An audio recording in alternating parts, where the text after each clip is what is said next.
मुंबई के जाने माने रफ़ी वक्त विपिन पंडित, जो खुमार म्यूज़िकल नाइट्स का भी एहतमाम करते हैं और बहुत सारे संगीत प्रेमियों की ज़िंदगियों में बहुत सालों से खुमार बिखेरते रहे हैं।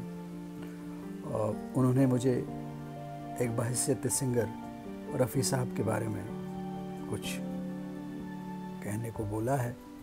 हालांकि मैं ख़ुद को ऐसा इतना बड़ा सिंगर समझता नहीं हूँ, लेकिन अपनी दो बातें जो मेरे मन में आएंगी वो कह देता हूँ। इसी महीने रफ़ी साहब का जन्म हुआ और उनके जन्म लेते ही पूरी दुनिया में नूर फैल गया। रफ़ी साहब के गाने का सानी कोई नहीं है। रफ़ी साहब जो भी गाना चुनते, जो भी गाना गाते, वो एक शाहकार बन जाता था। रफ़ी साहब के गाने के बारे में मैं नहीं बोलूँगा, क्योंकि वही बात हो गई कि भाई एक सूरज को दिया दिखाइए आप। लेकिन एक बात ज़रूर कहूँगा कि रफ़ी साहब की जो गायकी थी वो मुझे लगता है कि इस दुनिया से परे थी। उसमें एक रूहानियत थी, उसमें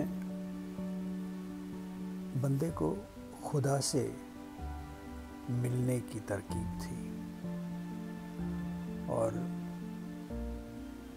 वो गाना सुनते ही रफ़ी साहब की आवाज़ इतनी मधुर कानों में घुलती हुई एक स्पिरिचुअल एलिवेशन का एहसास दिलाती थी। रफ़ी साहब के नोट्स आप देख लीजिए कहाँ से कहाँ पहुँच जाते थे, और ऊपर वाले नोट्स में भी आपको कहीं भी ये ऐसा नहीं लगता है कि मिठास की कमी हो। ये बहुत बड़ी खूबी होती है।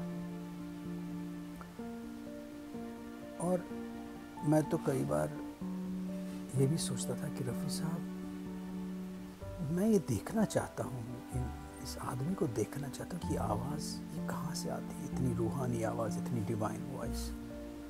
तो आरोही जब एक बार हुआ तो उन्होंने नौशाद साहब के साथ वो प्रोग्राम किया दूरदर्शन पे।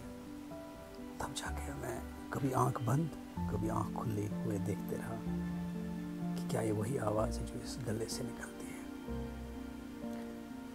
बेसिकली मुझे लगता है कि किसी भी फ़न में अगर आपका मतलब किसी भी फ़न में अगर आपकी सिंसेरिटी हो, लगन हो, सिंसेरिटी हो, तो और एक ऑनेस्टी हो, तो वो सामने झलकती है। और रफ़ी साहब इतने उम्दा इंसान, इतने मतलब शरीफ नफ्स जिसे बोला जाता है, ऐसे लोग ऐसे थे कि वो पूरा गाने में झलकता था।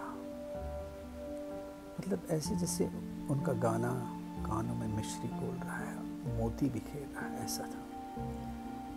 तो मैं तो इतना ही कहूँगा कि हम बहुत ही खुशकिस्मत हैं कि हम रफ़ी साहब के दौर के दौरान